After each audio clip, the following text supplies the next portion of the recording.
Hi everyone, welcome to the MNS Cards YouTube channel. My name is Michael. I am a full-time Pokemon seller, and today I want to talk about one of the biggest risks that I see to my business, and I don't think a whole lot of people are talking about it right now. So this video is a lot of me just rambling. I don't have any information to back this up. These are just my thoughts and some of the worries that I have, and not really worries, but just some things that I want to keep my eye on just in case I need to be prepared for them. So my business is primarily buying raw cards, grading them, and then selling them. And right now, it's going really well. There's a huge demand for graded cards, and so I couldn't be happier. But I'm always constantly looking for what are the risks that could absolutely just destroy my business. And one of them that I see is with the mystery power packs. So these are things like the GameStop power packs. I think Fanatics has a product where you rip mystery slabs, and things like Courtyard.io, and there's several other companies out there. And what they're doing right now is they are acquiring slabs and putting them in the vault, and then when you use their mystery products, you open it, and then you have the option to either redeem the slab or sell the slab back to them, and then they continue to house it in their vault. And they have had a pretty big impact on the slab market, I think. Like with PSA offers, I believe that they are artificially decreasing the supply of slabs on the market because people will grade their cards and immediately get anywhere from like a 75 to, I mean, I've even seen 90, 100, 110% offers on these slabs, and people are just immediately selling it to PSA. And I don't know exactly where those slabs go at that point, but I believe some of them are going to GameStop, and there's other buyers on the market. But what's happening is those companies are putting it into their vault and then using it for their mystery packs. And again, that's great right now. Artificially low supply of slabs on the market means prices go up, and that's great for slab sellers like me. But what happens if there comes a point where the interest in these mystery slab products goes down? And so let's say that GameStop right now, they have X number of slab mystery packs that they are selling. And then what happens if in 2 years there's a decrease in the number that people are wanting? And that means that GameStop is going to be buying less slabs, and that means that GameStop is going to be taking less supply out of the market, and that's just going to naturally increase the supply. There's a ceiling on how many mystery packs that they can sell at a time. So there's going to be a time where they slow their buying, and there's going to be times where they buy more, buy less. That's fine. That's all ebbs and flow of the market. But what happens if GameStop hits a time where they see their revenue going down for quarter over quarter over quarter? They're a publicly traded company, so their main financial responsibility is to their shareholders. So if they hit a time where they're not seeing the revenue that they need, or they have increases in expenses or whatever it is, and they need revenue, they may be looking at their supply of slabs in their vault and thinking, okay, these aren't selling quite like we thought they would, and so now it is time and we're going to liquidate them. And so what does that look like? And so Nat Turner, who's the CEO of Collectors, also sits on the GameStop board, and Collectors has an agreement with eBay. So my big fear would be we see GameStop and they're like, okay, we need cash now for this next quarter to either support our shareholders or make our company just look like it's continuing to grow through revenue and everything.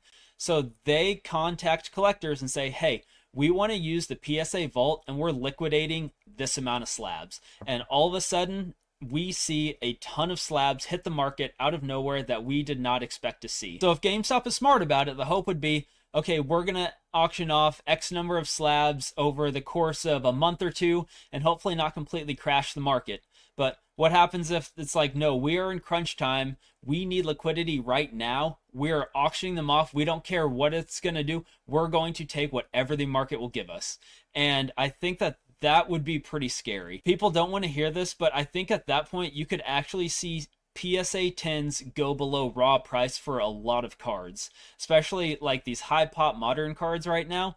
If I don't know how many they have of each modern card. I'm sure they will never disclose that, but there's obviously a lot sitting in a vault, and if they decide, hey, we need to sell all of our modern Charizards because we need cash, I really think that if the supply outstrips the demand for a couple of weeks, and all of a sudden the market just crashes. You could actually see PSA 10s go below raw price, and that is scary. And what I think would be the absolute worst doomsday scenario is GameStop says, we are getting out of power packs. We want nothing to do with this anymore. We are shutting down as a company. I don't even know how that would work exactly, but they say, we are liquidating our vault and we are doing an auction on our site or eBay or whatever, Golden, wherever it could be. And they say, we are selling all these over a month.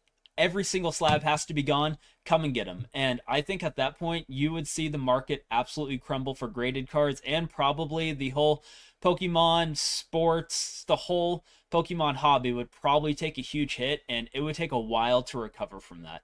So I'm really hoping that this isn't something that actually comes to fruition. So another risk that this wouldn't be so much of a demand falling off for the mystery power pack slab, mystery bags, whatever you want to call them. But I do think that what happens if the government decides that this is some form of gambling and they need to put some type of regulation into this. Now, I know it's not technically gambling, like is regulated by the government, because it's not an all or nothing, like you give them money and you either win money or lose money. Like you are getting a product at the end of this. It's a slab, but a lot of people are using it like gambling right now. And I think that you're going to see what would be considered gambling addiction really grow. And if there's enough outcry from the public saying like, hey, this is destroying people's lives, we want some type of regulation, I do think that that is something that could come in, and it could really hurt these companies and how they are able to market their product, and it would just cause a decrease in demand.